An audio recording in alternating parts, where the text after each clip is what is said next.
Hello everyone, welcome to my YouTube channel Medical Info and series of Pharmacology lectures।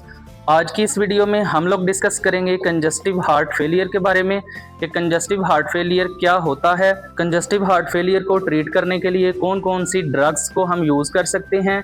इसके अलावा इन drugs का mechanism of action क्या होता है, इन ड्रग्स के साइड इफ़ेक्ट्स क्या होते हैं और किस तरह से ये ड्रग्स एक दूसरे के साथ या डिफरेंट ड्रग्स के साथ इंटरेक्शंस करती हैं। वीडियो स्टार्ट करने से पहले मेरी आप लोगों से रिक्वेस्ट है कि इस चैनल को सब्सक्राइब करें, बेल आइकन को प्रेस करें ताकि फार्माकोलॉजी से रिलेटेड हर आने वाली वीडियो आपके पास पहुंच सके और इस वीडियो को एंड तक लाजमी देखें। तो चलिए स्टार्ट करते हैं कंजस्टिव हार्ट फेलियर की डेफिनेशन से।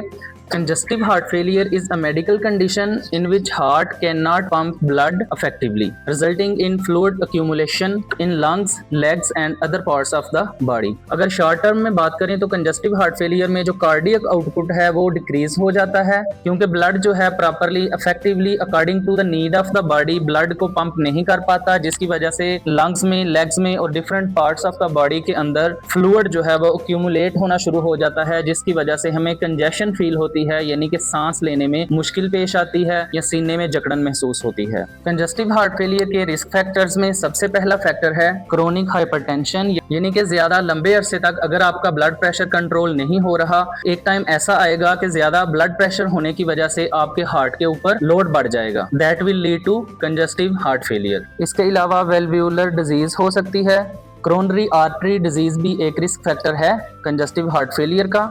और इसके अलावा रिस्क फैक्टर है कार्डियोमायोपैथी, यानी कि आपको हार्ट के मसल्स की कोई प्रॉब्लम है, आपके हार्ट के मसल्स जो हैं वो इतने वीक हो चुके हैं कि वो properly according to the need of the body blood को पंप नहीं कर सकते। कंजस्टिव हार्ट फेलियर को ट्रीट करने के लिए जो ट्रीटमेंट स्ट्रेटजीज हैं उनको समझने के लिए हमें सबसे पहले हमारी बॉडी के अंदर जो कंपनसेटरी मैकेनिज्म्स हैं कि जब हार्ट जो है हार्ट फेलियर की तरफ जाना शुरू हो जाता है और इसका कार्डियक आउटपुट जो है वो डिक्रीज हो जाता है, तो हमारी बॉडी किस तरह से उसके अगेंस्ट बिहेव करती है और किस तरह से उस डिक्रीज्ड कार्डियक आउटपुट को मेंटेन करने की और इंक्रीज करने की कोशिश करती है। जब हमें कंपेंसेटरी मैकेनिज्म्स का पता होगा तो फिर हम डिसाइड कर सकते हैं कि कौन कौन सी ड्रग्स को हम हार्ट फेलियर को ट्रीट करने के लिए यूज कर सकते हैं। जब कभी कार्डियक आउटपुट डिक्रीज होता है तो हमारी बॉडी उसको रेगुलेट करने की और उसको इंक्रीज करने की कोशिश करती है। जब कार्डियक आउटपुट डिक्रीज होगा तो हमारी बॉडी के अंदर जो ब्लड फ्लो है वो डिक्रीज हो जाता है। जब बॉडी के डिफरेंट ऑर्गन्स को डिक्रीज्ड ब्लड फ्लो मिलेगा तो उसके नतीजे में क्या होगा कि हमारी किडनीज के अंदर रेनिन रिलीज होगा और एंजियोटेंसिन 1 बनता है और फिर उसके बाद एंजियोटेंसिन 1 जो है वो कन्वर्ट हो जाता है एंजियोटेंसिन 2 के अंदर। जब एंजियोटेंसिन 2 का लेवल इंक्रीज होगा बॉडी के अंदर तो वैसोकंस्ट्रिक्शन होगी, साल्ट और वाटर की रिटेंशन होगी। इसके अलावा एंजियोटेंसिन 2 जो है वो इंक्रीज करवाएगी आफ्टर लोड को और इसके अलावा जो प्री लोड है वो भी इंक्रीज हो जाएगा। इसी के साथ साथ जब कार्डियक आउटपुट डिक्रीज होता है तो कैरोटिड साइनस फायरिंग जो है वो भी डिक्रीज हो जाएगी। जब कैरोटिड साइनस फायरिंग डिक्रीज होती है तो हमारी बॉडी का जो सिंपैथेटिक सिस्टम है, सिंपैथेटिक एक्टिविटी है वो इंक्रीज हो जाएगी। कैटेकोलामिन्स यानी कि सिंपैथेटिक एक्टिविटी इंक्रीज होने के नतीजे में हार्ट रेट इंक्रीज होगा।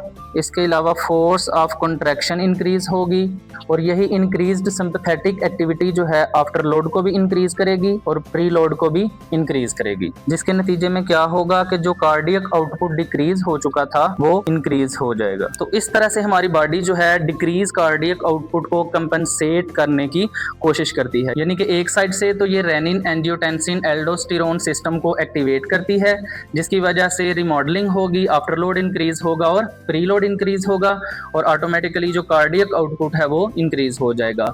और दूसरी तरफ ये सिंपैथेटिक एक्टिविटी को इंक्रीज कर देती है, जिसके नतीजे में हार्ट रेट भी इंक्रीज होगा, फोर्स ऑफ कॉन्ट्रैक्शन इंक्रीज होगी, प्री लोड भी इंक्रीज होगा और आफ्टर लोड भी इंक्रीज होगा। तो ये सारी चीजें मिलके कार्डियक आउटपुट को बढ़ा देती हैं, इंक्रीज कर देती हैं। चूंकि हार्ट फेलियर में कार्डियक आउटपुट डिक्रीज हुआ होता है तो जितने भी ये कंपनसेटरी मैकेनिज्म्स हमने डिस्कस किए हैं इनसे कार्डियक आउटपुट तो इंक्रीज हो जाएगा, लेकिन इनकी वजह से हार्ट के ऊपर लोड बढ़ जाता है क्योंकि ये कंपनसेटरी मैकेनिज्म्स की वजह से ब्लड प्रेशर भी ज्यादा होगा, वाटर एंड साल्ट की रिटेंशन भी होगी, प्री लोड को भी ये ज्यादा करते हैं और हार्ट के ऊपर आफ्टर लोड को भी ज्यादा करेंगे। इसके अलावा फोर्स ऑफ कॉन्ट्रैक्शन को इंक्रीज करेंगे, हार्ट रेट को इंक्रीज करेंगे। तो एक टाइम ऐसा आता है कि हार्ट ये सारे लोड लोड को बर्दाश्त नहीं कर पाता और इवेंचुअली वो फेलियर की तरफ चला जाता है। तो इसलिए हार्ट फेलियर की ट्रीटमेंट स्ट्रेटजीज को सिलेक्ट करते हुए हमने ये देखना है कि हम ऐसी ड्रग्स सिलेक्ट करें जो कार्डियक आउटपुट को तो इंक्रीज करें, लेकिन इनके साथ साथ जो कंपेंसेटरी मैकेनिज्म्स की वजह से हार्ट के ऊपर जो लोड बढ़ रहा है वो भी कम से कम हो। तो चलिए देखते हैं कि कंजस्टिव हार्ट फेलियर के ट्रीटमेंट में हम कौन कौन सी ड्रग्स को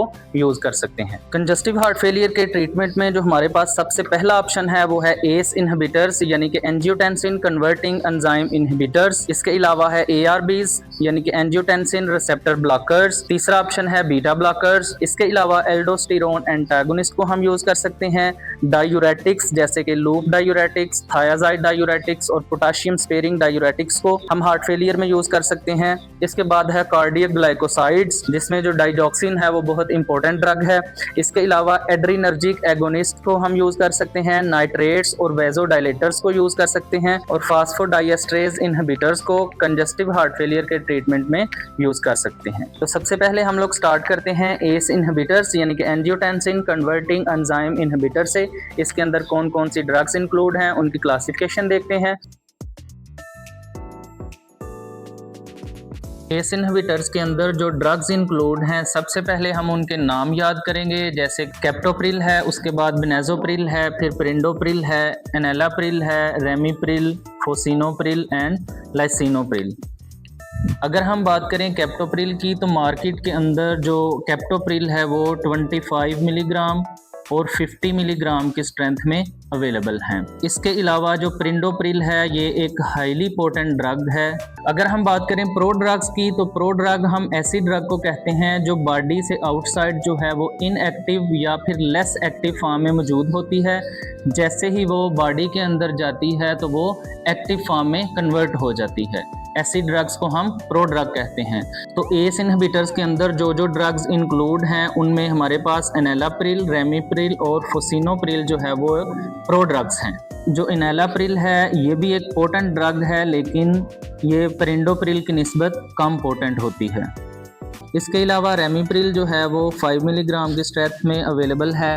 फोसिनोप्रिल के बारे में आपने याद रखना है कि फोसिनोप्रिल के केस में हमें रेनल डोज एडजस्टमेंट की ज़रूरत नहीं होती। No need of renal dose adjustment.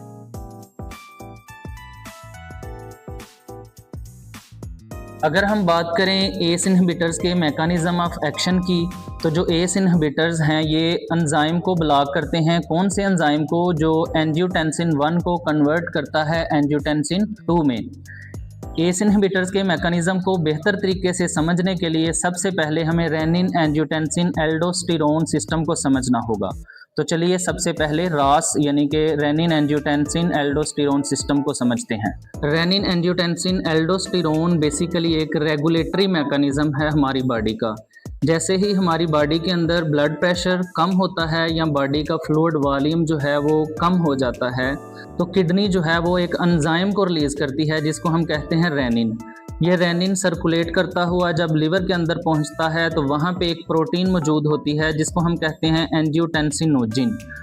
अब रेनिन जो है एंजियोटेंसिनोजिन के साथ रिएक्शन करके एंजियोटेंसिनोजिन को कन्वर्ट कर देता है एंजियोटेंसिन 1 के अंदर। अब एंजियोटेंसिन 1 जो है वो एंजियोटेंसिन 2 के अंदर कन्वर्ट होता है with the help of angiotensin converting enzyme जो कि लंग्स के अंदर मौजूद होता है। अब एंजियोटेंसिन 2 जो है वो 2 तरीकों से अपना एक्शन शो करेगा। सबसे पहले ये ब्लड वेसल्स के ऊपर एक्ट करेगा और वेसल्स की कंस्ट्रिक्शन करवाएगा जिसको हम वेजो कंस्ट्रिक्शन कहते हैं। जब वेजो कंस्ट्रिक्शन होगी तो ऑटोमेटिकली हमारा जो ब्लड प्रेशर है जो कम हुआ था वो थोड़ा इंक्रीज हो जाएगा, रेगुलेट हो जाएगा। इसके बाद एंजियोटेंसिन 2 जो है वो एड्रेनल ग्लैंड को स्टिमुलेट करता है कि वो एक हार्मोन जिसको हम एल्डोस्टेरोन कहते हैं उस एल्डोस्टेरोन को रिलीज करे। जब एल्डोस्टेरोन रिलीज होगा तो एल्डोस्टेरोन का ये फंक्शन है कि वो वाटर और साल्ट की रिटेंशन करवाता है। जब वाटर और साल्ट की रिटेंशन होगी, वेजो कंस्ट्रिक्शन होगी तो ऑटोमेटिकली जो हमारा ब्लड प्रेशर है वो भी पूरा हो जाएगा और इसके अलावा जो टोटल बॉडी फ्लूइड का वॉल्यूम है वो भी पूरा हो जाएगा। तो जो एस इनहिबिटर्स हैं वो बेसिकली इस एंजाइम के ऊपर एक्ट करते हैं, इस एंजाइम को ब्लॉक कर देते हैं जिसकी वजह से एंजियोटेंसिन 1 एंजियोटेंसिन 2 के अंदर कन्वर्ट नहीं हो पाता। जब एंजियोटेंसिन 2 नहीं बनेगा तो वैसोकंस्ट्रिक्शन भी नहीं होगी और जो वाटर और साल्ट की रिटेंशन है वो भी नहीं हो सकेगी।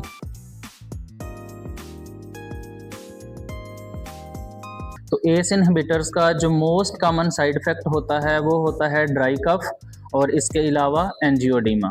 एंजियोडीमा क्या होता है? स्वेलिंग ऑफ लिप्स, फेस और थ्रोट। और ये किसकी वजह से होता है? Due to the increase level of bradykinin and substance P.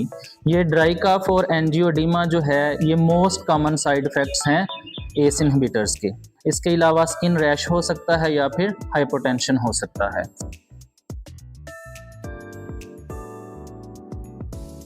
Side effects के बाद अगर हम बात करें यूजेस की या इंडिकेशंस की कि एस इनहिबिटर्स कौन कौन से केस में कौन सी डिजीज़ में यूज़ कर सकते हैं, तो ऑब्वियसली सबसे पहले इसकी इंडिकेशन हाइपरटेंशन होगी। इसके अलावा मायोकार्डियल इन्फेक्शन होगा, क्योंकि ये जो एस इनहिबिटर्स होते हैं ये मोर्टेलिटी रेट को जो है वो डिक्रीज़ करते हैं, कम करते हैं। इसके अलावा कंजस्टिव हार्ट फेलियर में इनको हम यूज़ करते हैं और एस इनहिबिटर जो है वो ड्रग ऑफ चॉइस होते हैं कंजस्टिव हार्ट फेलियर के केस में। इसके अलावा CKD यानी कि क्रोनिक किडनी डिजीज़ के केस में हम इनको यूज़ कर सकते हैं। इसके बाद हम देखेंगे कि एस इनहिबिटर्स कौन कौन सी कंडीशन में कंट्राइंडिकेटेड हैं या इनके इंटरेक्शंस क्या क्या होते हैं।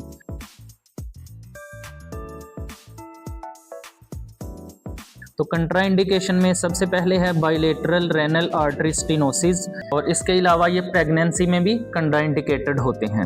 अगर हम बात करें ड्रग इंटरेक्शंस की तो एनसेड्स और एस इनहिबिटर्स को इकट्ठे हम यूज़ नहीं कर सकते। अगर इकट्ठे यूज़ करेंगे तो इनका ड्रग इंटरेक्शन होगा, तो जो एस इनहिबिटर्स की एंटी हाइपरटेंसिव एक्टिविटी है वो डिक्रीज हो जाएगी। और इस क्लास के अंदर जो जो ड्रग्स इंक्लूड हैं उनमें सबसे पहले शामिल है लोसार्टन, टेलमिसार्टन, इसके बाद ओल्मिसार्टन, इर्बिसार्टन है, कैंडिसार्टन है, वेलसार्टन है और एजिलसार्टन है। इन ड्रग्स के नाम याद करने के बाद अब हम देखेंगे मैकेनिज्म ऑफ एक्शन।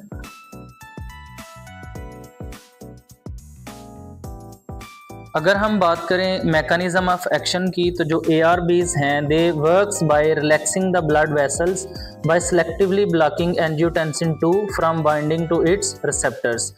इसका क्या मतलब हुआ कि जो ARBs हैं एंजियोटेंसिन रिसेप्टर ब्लॉकर्स हैं, उसके केस में एंजियोटेंसिन 1 जो है वो एंजियोटेंसिन 2 में कन्वर्ट तो हो जाता है, लेकिन ARBs जो होते हैं वो एंजियोटेंसिन 2 को उनके जो रिसेप्टर्स होते हैं ब्लड वेसल्स के ऊपर या एड्रेनल ग्लैंड के ऊपर जो उनके AT1 रिसेप्टर्स हैं उनके साथ बाइंड होने से रोकता है, उनको ब्लॉक कर देगा। वो एंजियोटेंसिन 2 जो है वो अपने रिसेप्टर्स के साथ बाइंड नहीं कर पाएगी, जिसकी वजह से उसका जो आगे फंक्शन है वैसोकंस्ट्रिक्शन का या वाटर एंड साल्ट की रिटेंशन का, तो वो ये अपना फंक्शन परफॉर्म नहीं कर पाएगी।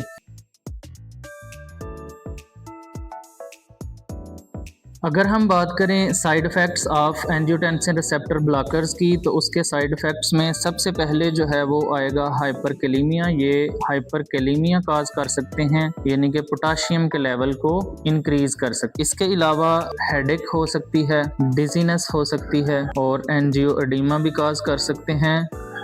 एंजियोटेंसिन रिसेप्टर ब्लॉकर्स एंजियोएडिमा काज कर सकते हैं, लेकिन ये बहुत कम केसेस में ऐसा होता है कि इनकी वजह से एंजियोएडिमा हो। इसके अलावा ये फटीग काज कर सकते हैं।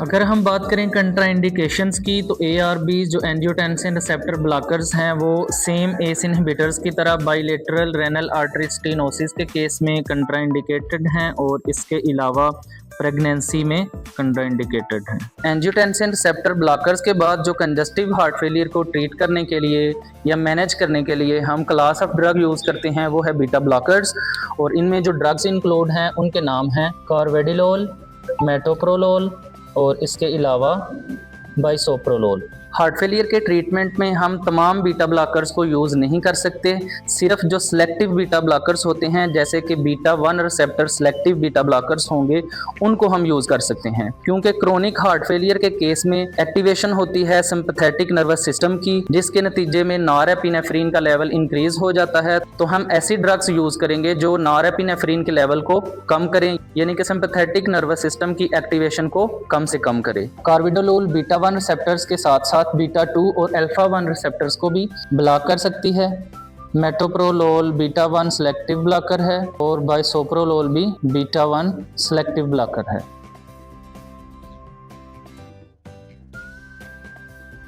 हार्ट फेलियर को ट्रीट करने के लिए या मैनेज करने के लिए जो बीटा ब्लॉकर्स यूज होते हैं वो सिलेक्टिवली बीटा 1 एड्रीनर्जिक रिसेप्टर्स को ब्लॉक करेंगे, जिसके नतीजे में क्या होगा, हार्ट रेट डिक्रीज होगा और मायोकार्डियल कॉन्ट्रैक्टिलिटी जो है, फोर्स ऑफ कॉन्ट्रैक्शन जो है वो कम हो जाएगी। इसके अलावा मायोकार्डियल ऑक्सीजन डिमांड कम होगी और जो सिंपैथेटिक नर्वस सिस्टम की एक्सेसिव स्टिमुलेशन है वो इनहिबिट हो जाएगी। और इसके अलावा जो renin angiotensin aldosterone system activate हो गया था वो सुप्रेस हो जाएगा। तो इस तरह से ये selective beta blockers congestive heart failure को ट्रीट करने के लिए इस्तेमाल होते हैं।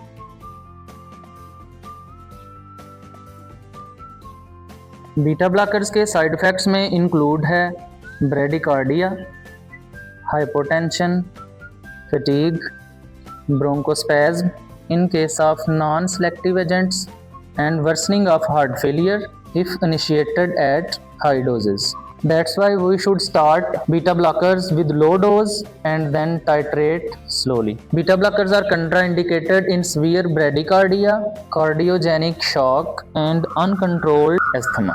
नेक्स्ट क्लास ऑफ ड्रग जिसको हम कंजस्टिव हार्ट फेलियर के ट्रीटमेंट में या मैनेजमेंट में यूज़ कर सकते हैं वो है एल्डोस्टेरोन एंटागोनिस्ट। और इस क्लास में जो ड्रग्स इंक्लूड हैं वो हैं स्पाइरोनोलैक्टोन एंड एप्लेरिनोन।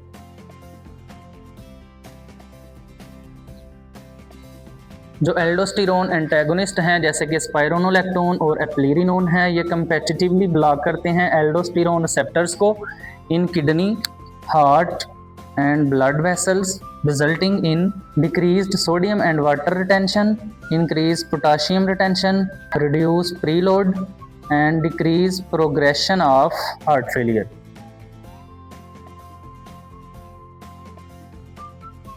एल्डोस्टेरोन एंटागोनिस्ट के साइड इफेक्ट्स में इंक्लूड है hyperkalemia, gynecomastia that is enlargement of breast in males, impotence and menstrual irregularities. Inhibitors के बाद हम डिस्कस करते हैं लूप डायूरेटिक्स को, और इसके अंदर जो ड्रग्स इंक्लूड हैं उनमें सबसे पहले है फ्यूरोसिमाइड, इसके बाद है टॉर्सिमाइड, उसके बाद ब्यूमिटेनाइड और एथाक्रेनिक एसिड। और अगर हम बात करें mechanism of action of loop diuretics की, तो सबसे पहले हमें नेफ्रॉन का स्ट्रक्चर समझना होगा। अगर आपको नेफ्रॉन का स्ट्रक्चर पता है तो आप इजीली इनका मैकेनिज्म ऑफ एक्शन समझ सकते हैं।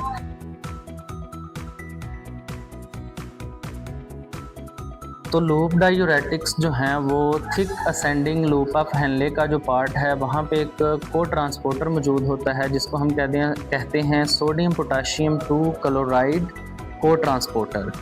ये लूप डायूरेटिक्स इस को ट्रांसपोर्टर को ब्लॉक कर देते हैं, जिसके नतीजे में बॉडी से जो है वो सोडियम और पोटाशियम एक्सक्रीट आउट होता है और इसके साथ साथ वाटर जो है वो भी बॉडी से एक्सक्रीट आउट हो जाता है।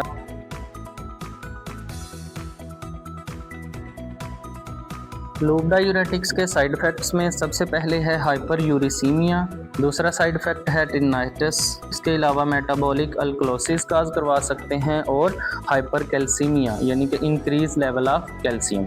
लूप डायूरेटिक्स के बाद अब हम डिस्कस करते हैं थायाजाइड डायूरेटिक्स को, और थायाजाइड डायूरेटिक्स में सबसे पहले जो है वो है क्लोरोथायाजाइड, हाइड्रोक्लोरोथायाजाइड, इसके बाद है क्लोरथेलिडोन, मेटोलाजोन और इंडेपामाइड। इन ड्रग्स में जो हाइड्रोक्लोरोथायाजाइड है उसको हम सल्यूरेटिक भी कहते हैं क्योंकि ये काज करवाते हैं loss of sodium, potassium, chloride ions along with water.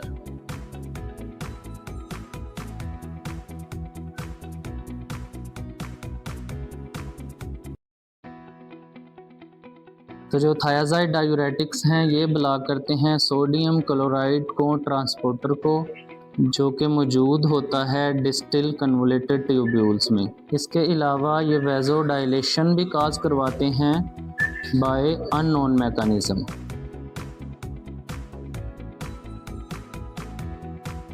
इनमें सबसे पहले हाइपर यूरिसीमिया है। इसके अलावा मेटाबॉलिक अल्कलोसिस काज करवाते हैं और इसका एक और साइड इफ़ेक्ट है हाइपरग्लाइसीमिया, क्योंकि ये इंसुलिन की सिक्रीशन को और सेंसिटिविटी को डिक्रीज़ करते हैं।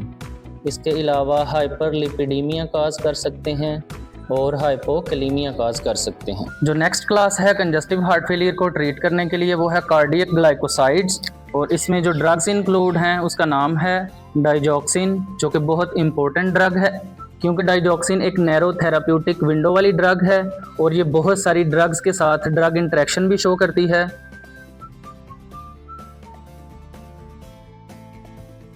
अगर बात करें कार्डियक ग्लाइकोसाइड्स यानी कि डाइजॉक्सिन के मैकेनिज्म ऑफ एक्शन की, तो डाइजॉक्सिन इनहिबिट करती है सोडियम पोटाशियम एटीपीएज पंप, एक एंजाइम होता है जो कार्डियक मसल के अंदर प्रेजेंट होता है। जब ये सोडियम पोटाशियम एटीपीएज इनहिबिट होगा तो इंट्रासेलुलर सोडियम का लेवल ज्यादा हो जाएगा, यानी कि सेल के अंदर सोडियम का लेवल ज्यादा होगा। जब सोडियम का लेवल ज्यादा होगा तो इसके नतीजे में जो सोडियम कैल्शियम एक्सचेंजर है उसकी एक्टिविटी कम हो जाएगी और सेल के अंदर कैल्शियम का लेवल भी इंक्रीज हो जाएगा। जब सेल के अंदर कैल्शियम का लेवल इंक्रीज होता है तो मायोकार्डियल कॉन्ट्रैक्टिलिटी इंक्रीज होती है और कार्डियक आउटपुट इंक्रीज होता है। तो इस तरह से जो डाइजॉक्सिन है हमारे कंजस्टिव हार्ट फेलियर में जो कार्डियक आउटपुट डिक्रीज हो गया था उस डिक्रीज्ड कार्डियक आउटपुट को इंक्रीज कर देगा और इस तरह से हम हार्ट फेलियर को मैनेज कर सकेंगे।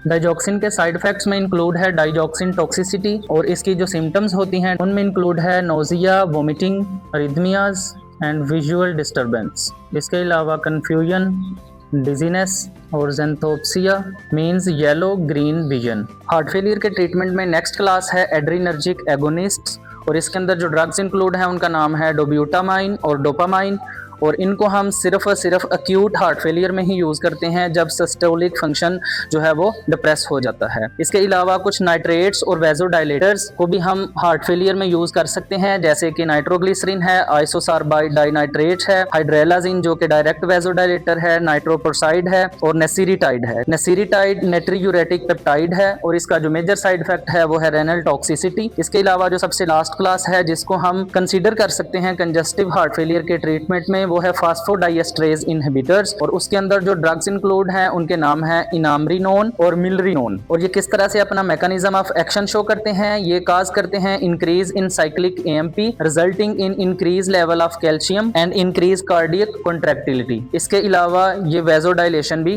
काज करते हैं और कंजस्टिव हार्ट फेलियर के ट्रीटमेंट में और उसको मैनेज करने में यूज होते हैं। That was all about congestive heart failure. Video and तक देखने का बहुत शुक्रिया। अगर ये वीडियो आपको पसंद आई है तो इस वीडियो को लाइक करें, हमारे चैनल को सब्सक्राइब करें और दूसरे लोगों तक भी शेयर करें। शुक्रिया।